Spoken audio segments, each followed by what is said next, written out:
En 2019-2020, l'organisme du bassin versant de la Yamaska s'est surpassé avec des expéditions terrain périlleuses, des cartographies fastidieuses, des concertations fructueuses, des citoyens enthousiastes, des concours populaires, des partenariats prometteurs, une liste croissante d'acronymes à maîtriser et des bêtes féroces à protéger. Dans cette brève vidéo, nous passerons en revue les activités menées par l'OBV en 2019-2020. Commençons sans plus tarder avec notre acronyme préféré, le PDE, ce fameux plan directeur de l'eau qui guide chacun de nos pas le long de la sinueuse Yamaska. De nouvelles données ont été acquises sur le terrain à travers des projets provinciaux, notamment le réseau rivière et le réseau de surveillance volontaire des lacs. Les contaminants d'intérêt émergents ont également été étudiés avec un partenaire universitaire. D'autres partenariats indispensables permettent la mise en œuvre du PDE, comme le dynamique regroupement des acteurs municipaux de l'eau.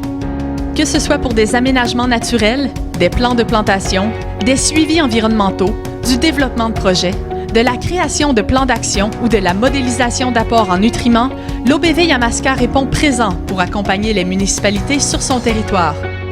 6 d'entre elles bénéficient d'un accompagnement pour l'analyse de la vulnérabilité de leur prise d'eau potable. Le milieu municipal n'est pas le seul à collaborer avec l'OBV. Le milieu scolaire est très heureux des animations reçues, amenant les élèves au bord de la rivière pour mieux en comprendre l'écosystème. Quant au milieu industriel, il a maintenant accès à un guide interactif et personnalisé d'économie d'eau et un outil cartographique du territoire. De plus, les nombreux sous-comités acteurs de l'eau peuvent compter sur l'appui de l'OBV Yamaska pour des projets diversifiés, pouvant impliquer du terrain, de la modélisation et même des recherches historiques. Plus de la moitié du territoire étant occupé par des activités agricoles, il va de soi que de nombreux cours d'eau et plans d'eau jouissent d'une attention particulière. Soulignons notamment la bonification des rives de la décharge des 12 et la décharge des 21, la caractérisation du sous-bassin Pot-au-Beurre et de la baie Saint-François et le lancement d'un projet collectif sur la rivière Chibouette. De plus, les propriétaires agricoles de la baie Saint-François et du sous-bassin du lac Boivin ont bénéficié d'un accompagnement personnalisé adapté à leur situation. Et n'oublions pas les milieux naturels. Au grand malheur des espèces exotiques envahissantes comme la châtaigne d'eau et au grand bonheur des espèces à statut vulnérable, menacées ou en péril comme la tortue des bois, l'OBV Yamaska veille au bien-être de sa faune et sa flore aquatique par de la caractérisation et des interventions sur le terrain. Saviez-vous que l'OBV a également participé au projet national d'échantillonnage des tributaires du Saint-Laurent? Par ailleurs, dans la dernière année, l'OBV Yamaska ne s'est pas fait discret.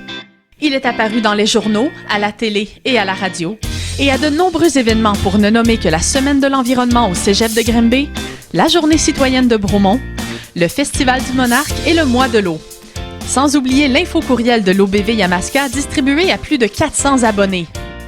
Et je prends pour acquis que vous avez tous visionné la série de 8 capsules YouTube produites par l'OBV expliquant les problématiques présentes dans le bassin versant de la Yamaska. Très impliqué, l'OBV a siégé sur de nombreux conseils et comités et participé à des assemblées générales et activités organisées par des partenaires.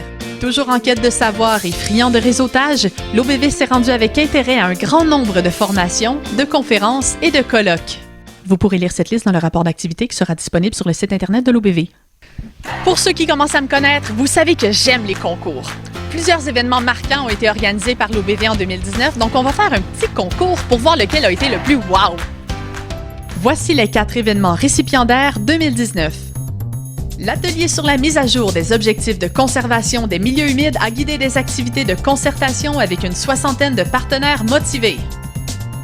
Citoyens et municipalités ont pu être sensibilisés lors de la série de 3 ateliers de concertation sur les prélèvements et l'usage de l'eau dans un contexte de changement climatique. Conférences et réseautage étaient à l'honneur au Salon Performance environnementale, offrant au secteur industriel un ensemble de ressources visant l'amélioration de leur gestion de l'eau. Le Forum de l'eau de la Yamaska 2019 a rassemblé plus de 80 acteurs de l'eau qui ont eu la colossale mission de se concerter afin de prioriser 4 problématiques dans le bassin versant de la Yamaska. Les problématiques retenues ont été la mauvaise qualité de l'eau, l'érosion des berges, la destruction ou la dégradation de la qualité des milieux humides ainsi que celle des autres habitats fauniques. Et l'événement gagne...